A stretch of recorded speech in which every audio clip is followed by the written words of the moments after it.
Hi, Children's Ministry volunteers. Thank you so much for signing up for this great adventure that you're about to go on. My name is Brandon LaFontaine. I'm the family pastor here at Cornerstone.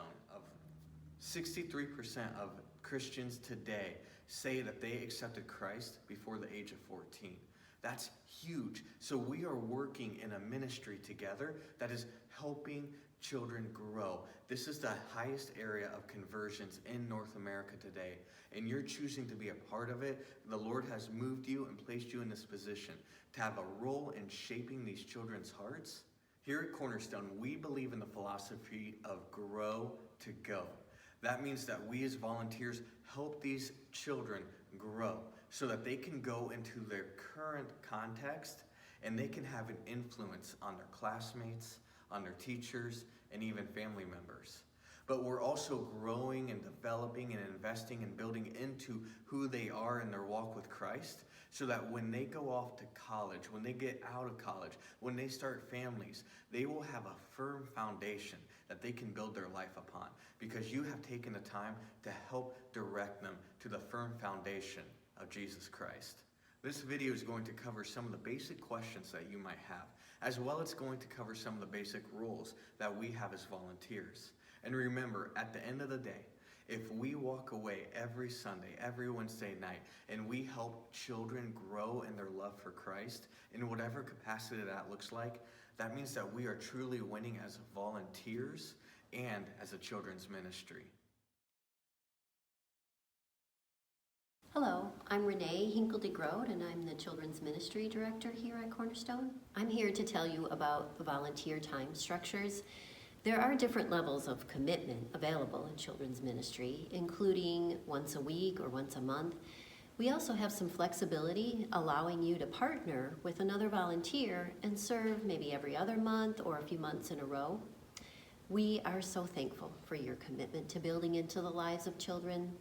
As a church body, we all have a role to play in discipling the next generation for Christ. Hi, I'm Emily Dancer. I'm the elementary director here at Cornerstone. We're so happy you're choosing to volunteer with us. When you volunteer, we hope that you'll feel a part of a community, that you'll be a part of something bigger than yourselves.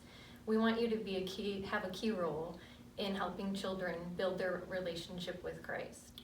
This means that we'll be doing certain things certain ways.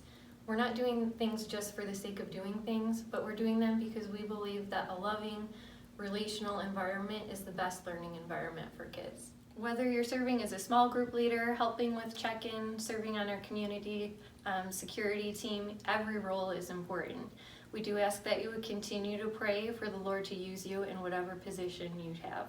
First, spend some time praying over your class and the lessons each week. Remember that God's placed you in this moment for a specific reason in mind. Make sure that you're taking the time to think about how the Lord wants you to prepare each week. You have an essential role in helping children in their relationship with Christ. When you arrive, try to be here at least 15 minutes early so you're ready to greet families at the door and make them feel welcome. When you arrive in your classroom, be sure to have your ID tag ready. This will help you be easily identified by parents. We want parents to feel comfortable dropping their kids off, and part of doing that is making sure that they're in the hands of a reliable volunteer like you. When parents arrive, they'll spend some time at the check-in station. They'll check their child in here, and then here they'll get a printed tag, one for the child that looks like this, and one for the parent that looks like this. Your job as a volunteer is to make sure when the child arrives at the classroom, the child's tag is on their back, and that the parent understands that this tag will be used to pick them up at the end of class. When they do pick up at the end of class, please make sure you're checking the child's number against the parent's number to make sure that we have a safe dismissal. Another step to remember when the parents drop off their kids with you is to make sure the parents record their location for each hour the children are with you. This will help us in case of an emergency locating the parents quickly. Depending on what age of children you're working with, there will be a different order to each class hour with the offering, crafts, lesson, and music. Your coordinator will let you know the specifics on this. Cleanup is an important part of your job too. This will allow the next group of volunteers to transition smoothly. So this means cleaning up toys, wiping down tables, cleaning up food, and reorganizing the room. When the parents come to pick up their children, remember you have an opportunity to minister to them as well. Make sure that you're trying to build personal connections with the families. You can use eye contact, tell them specific things that their child learned that day, and just make them feel welcome and glad that they brought their child to Cornerstone. This is how we win. We create an environment where kids are invited into deep discipleship, into a relational community where they grow deeper with Christ. Hi, my name is Caitlin Christner, and I am the Kingdom Seekers Coordinator at Cornerstone. In this section, we're going to talk about common questions you may have as we minister to these children the love of Christ. As a policy, we never give out medication. Classrooms are 100% peanut-free, but kids have other allergies, so their allergies will be listed on their name tags. Unfortunately, we do not admit children with the following symptoms: fever, vomiting, discharge in and around the eyes, green or yellow running nose, excessive coughing, diarrhea, questionable rash, and communicable disease. In the event that you need to use the first aid kit, they are located in the cupboards or drawers in the classroom, and they contain Band-Aids and rubber gloves. If a child experiences bites, cuts, head trauma, or gash, you're going to want to fill out an incident report, which is also located next to your first aid kit. In the case of a severely hurt child, call 911 on your cell phone, give them your location and the location of the nearest door, and then contact your coordinator, who will text the parents and call the front desk. In the event of an active shooter, you have a choice to make. You either get out of the building, barricade the door, or you fight. For the safety of our volunteers and our students, we have a couple things that we need to do. We need to make sure that there are 2 people in the room before any children are allowed. For any bathroom breaks, only females should assist in the bathrooms, and if children are under 3 years old, then someone needs to be in there with them. We are blessed to work in conjunction with CCS, but that means that we have to respect their stuff as much as possible. That means we need to keep students off of student desks, out of teachers' workspace area, so that they're not touching their computer, their files, and we do need to keep kids away from the classroom library shelves. Evacuation plans for fire, weather, shooter-related events, or emergency are all located next to the door. In the event that you can't make it to volunteer, check your sub list and try to find a sub yourself. And if you can't, then let your coordinator know. The sub list should be on the volunteer paperwork that everyone gets. Perfect. As adult leaders, you have the amazing opportunity to be cultural shapers, the volunteers who shape the culture of children's ministry. You get to be a part of making a welcoming and inviting community for anybody, any child of any background to come. This is so exciting. But the reality is, as we hold out as volunteers, beckoning children to come in and be a part of our ministry, the reality is that we're going to rush up with some discipline issues. Here's going to be the great thing that you get to do. In these moments where the kids mess up, where they say and do the wrong thing, yes, we're going to have to discipline. But this discipline is our opportunity to show these children the forgiveness of Christ, the grace of Christ, and so many attributes of the gospel.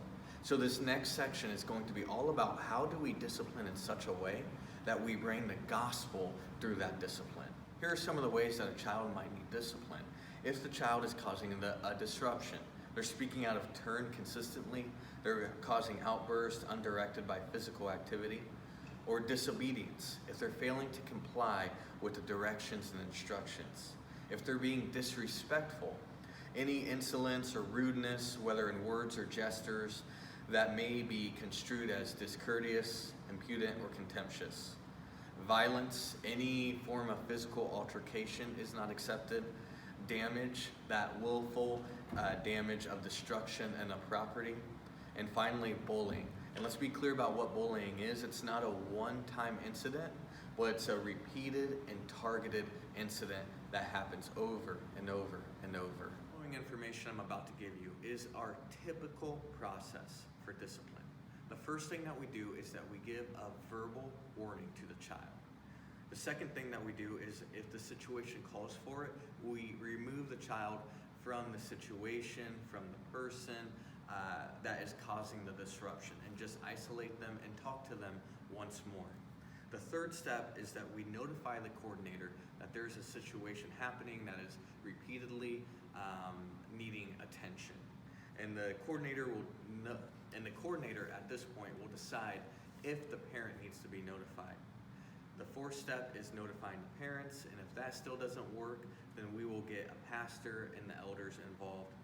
And then finally, if it continues on, then we will suspend the child for an appropriate amount of time. As you build the culture within your classroom and within your small group, oftentimes you're going to have to react to a child's behavior. And we all want children to feel loved, welcomed, and part of the group. There are ways that even in the midst of, as we are talking to these kids and they're acting out, there are ways that we can really help them grow in this discipline process. We can ask the child, hey, what happened? And then we can ask the child, can you explain to me what you were thinking at the time? And another thing you want to bring up when disciplining a child and talking through their behaviors and actions is ask them, who was affected by this? That way they have a firm grasp on the consequences of their decisions. And then finally, it's always good to end with the question. Ask them, what do you think needs to be done in order to make things right? That way they have a chance at restoring the relationship. What we just talked about were ways that you could be reactive to a child's behavior by asking those good questions that cause self-evaluation. Now we want to cover different ways that you can be proactive.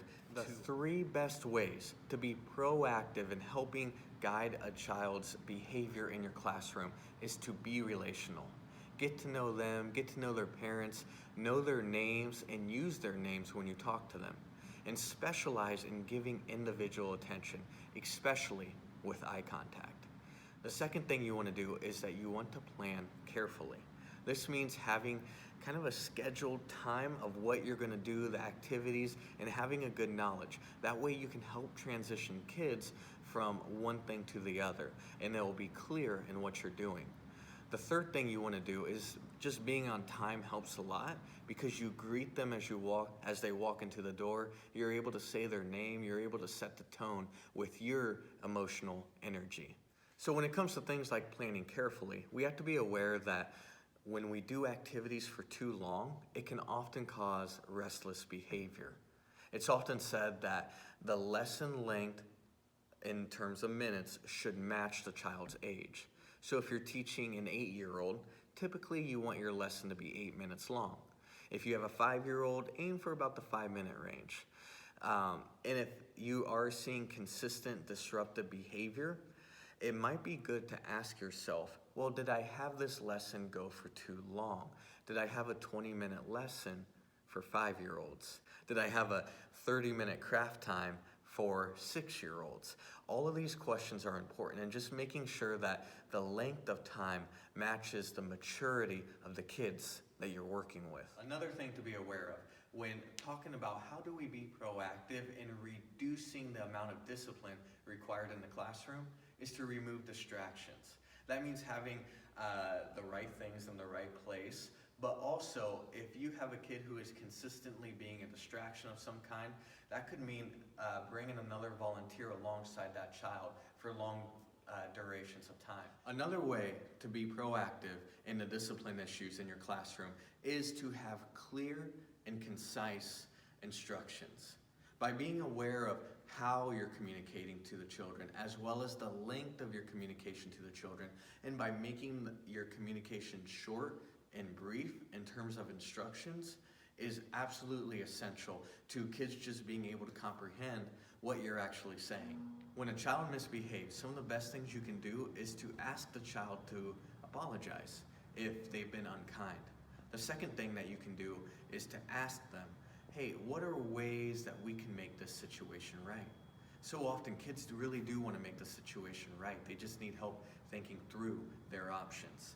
The third thing you can do is to just make sure you're working towards building a relationship with that child so that they know that you have their best interest at heart.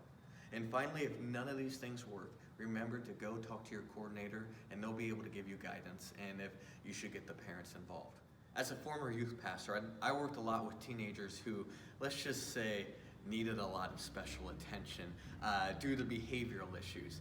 And I can tell you that as I worked with them and I disciplined them and I built that relationship, it really, I was able to implement and introduce a lot of these youths to the gospel. I was able to forgive them, help them to understand what reconciliation looks like, all in terms of the gospel. And I can tell you that a lot of these kids who I worked through these emotional and behavioral issues with, they've come back to me and said things like, "Thank you for not giving up on me." That is your opportunity here as well, as we talk about disciplining in a loving community. And ultimately, this is how we win. We create it in an environment where children are being pointed to Jesus because we are discipling them in a loving community. Even when they mess up, even when they say the wrong things, we take full opportunity to show them the gospel, no matter what they've done or who they are. Hi, I'm Christy Schaefer. I'm the Early Childhood Coordinator. As you know, the majority of conversions to Christianity happen in children's ministry. As a leader in children's ministry, you play a pivotal role in pointing children to Christ.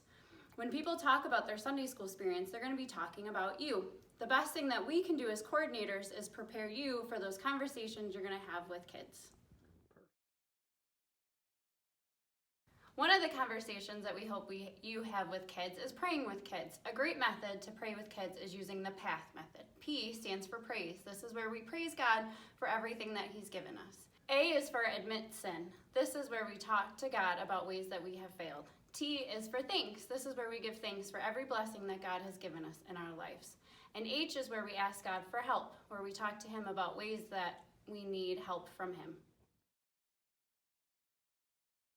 Another conversation we hope you have with kids is talking about salvation. A great way to help kids remember salvation is using the canyon method, we like to call it. So here's what it looks like. So you have yourself, and we have God over here. Before sin entered in the world, we were all together with God. Then sin entered the world, and now we are disconnected from God. But Jesus came into the world to allow us to reconnect with God, so now that we can live with Him. When we talk about baptisms with kids, we can talk about how when Jesus died on the cross, He took on the sins of the world, and then He was buried into a tomb, and then He rose again and created new life. Baptism is a symbolization of that. We die when we're baptized, we're admitting our sins, and then when we go under the water, it's like we're burying our sins, just like Jesus was buried in the tomb, and then when we rise above the water, we are entering our new life, cleansed from all of our sins. We encourage students to tithe to God each and every week. This is a way for children to show that they trust God with everything they have, and that includes the money in their life. And we also show this, tithing also shows as a way that we trust God to provide for us, even when we give things away. We all have different roles to play when we're creating a relational environment here at Cornerstone. Whether you're the check-in person, smiling at families and greeting them every morning, whether you're a teacher or a helper interacting with the kids every day, our goal is to create a place where children feel like they belong. And when children feel like they belong, they begin to see Jesus in their life and accept Him and have their lives changed forever. We love teaching biblical lessons here, and we want them to be memorable and exciting for the kids. So if you're looking for supplies to make that happen, you can go to room 103B, and then inside this room, we have a supply closet that contains papers and markers and tape and glue and scissors and everything that you would need. So if you can't find something in here, find one of your coordinators and we'll be happy to help you. Another great place to find supplies for your lessons is in the copy room, which is right next to the children's check-in station near the nursery. So if we come in here, we have storybooks for kids that might correspond to a lesson that you're teaching, whether it's the Good Samaritan. We also have some kids' Bibles in here that you could read to kids if needed.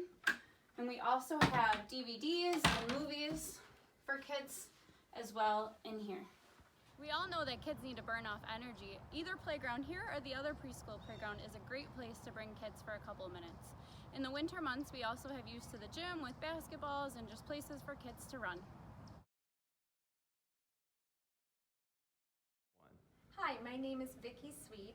I'm the nursery coordinator here at Cornerstone, which means that I oversee the infant room, the crawlers, the toddler twos room that has children in it who are turning 2 during the school year but are not 2 by September 1st yet. And lastly, the twos room. We have supervisors who are in the nursery on a weekly basis in each of the classroom. The supervisors help the children feel more comfortable as they see a familiar face. They will take care of the sign in and sign out process for the children. This ensures a safe process and for the parents to feel safe in dropping off their children.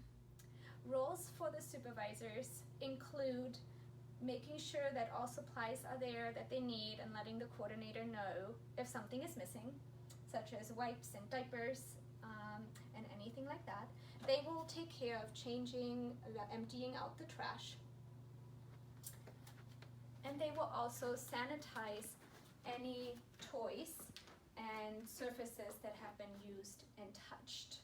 They will make sure that the room is back in its original shape once service is over.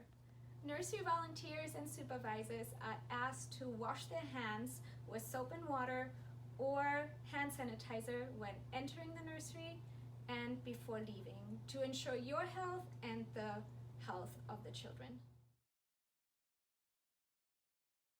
Background checks are done for everyone who serves in children's ministry.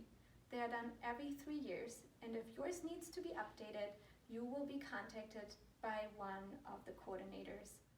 Before you serve on a Sunday, you will receive an email from one of the coordinators. This email will also include the lesson plan that is being used during that service in the classroom you serve. Please remind the parents that they should be checking their emails for updates and to know what the children are learning in Sunday school. They can also check Cornerstone's website for more information. Before we close, I just want to thank you. We are excited to partner with you. And before we go, I just want you to think about your Sunday school experience and the people that influenced your faith in Jesus. Well, 10, 20, even 30 years from now, these kids will be talking about you.